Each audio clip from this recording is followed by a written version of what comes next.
नमस्कार, मैं डॉक्टर अमर, consultant urologist synergy hospital में हूँ।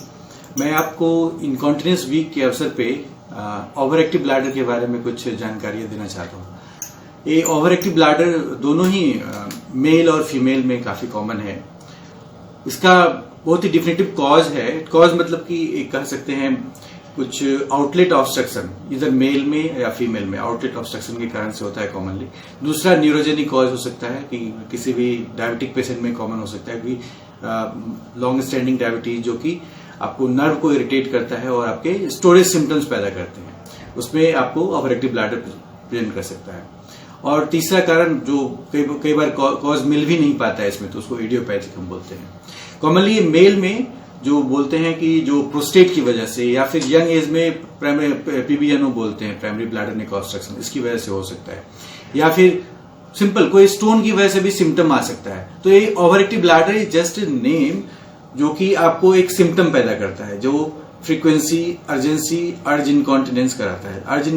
फ्रीक्वेंसी का मतलब आपको बार बार यूरिन जाने का मन करता है। अर्जेंसी मतलब आप इतना तेज यूरिन आता है कि आप कंट्रोल नहीं कर पाते हो, बाथरूम जाते जाते आपका यूरिन लीक कर जाता है। अर्ज इनकॉन्टिनेंस मतलब कि आप जब यूरिन बिल्कुल ही नहीं रोक पाते हो, यूरिन करने के लिए जा रहे हो और आप कपड़े में पूरा गीला हो जा रहा है। ये आपको ओवर एक्टिव ब्लैडर के फीचर होते हैं। तो पहली बात हमारा होता है कि इधर मेल या फीमेल, जिसमें से पहले कॉज पता करना है। ब्लैडर आउटलेट ऑब्स्ट्रक्शन मतलब कोई यूरिन के रास्ते में कोई रुकावट तो नहीं है। इसके लिए आप जब आप डॉक्टर से मिलते हो तो डॉक्टर एक बेसिक अल्ट्रासाउंड करके देखते हैं कोई रुकावट के कारण कोई परेशानी तो नहीं हो रही है। अगर फिलहाल कोई रुकावट के कारण से हो रही है तो डॉक्टर पार्टिकुलर आपको बताते हैं कुछ ऑपरेशन लगेगा या कुछ दवाइयां लगेगी। लेकिन अगर कोई रुकावट नहीं है या फिर न्यूरोलॉजिक कॉज से हो रहा है तो उसकी मेडिसिन से शुरू में इलाज करते हैं। इसका सबसे कॉमन अभी सिम्टम्स पेशेंट जो प्रेजेंट करता है कंस्टिपेशन के साथ प्रेजेंट करता है। तो एक इलाज का एक स्टेज बाइज तरीका है जिसमें इनिशियली बिहेवियर थेरेपी देते हैं, जैसे कि आप पानी अगर ज्यादा पीते हो तो पानी को भी कट डाउन किया जाता है, तो उससे भी आपका जो स्टोरेज सिम्टम्स है, जो फ्रीक्वेंसी, अर्जेंसी है, वो भी घट जाता है।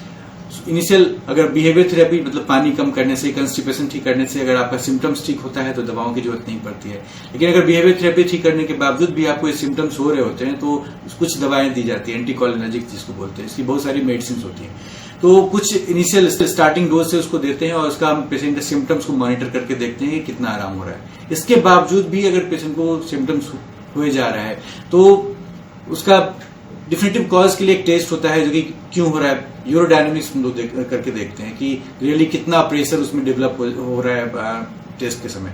तो ऐसा कहने का मतलब नट से लेके ओवर एक्टिव ब्लैडर ऐसा नहीं कि लाइलाज है, इससे डरने की जरूरत है या आपकी इससे क्वालिटी ऑफ लाइफ खराब जानते हुए कि इस बीमारी में हम ठीक कर सकते हैं और आप डॉक्टर से ना मिले शर्म की वजह से या जिस किसी कारण से, ऐसी कोई बात नहीं। आप इसका डॉक्टर से मिले, यूरोलॉजिस्ट से मिले और इसका जो भी डेफिनेटिव इलाज है और इसका इलाज अच्छे से संभव है। Thank you.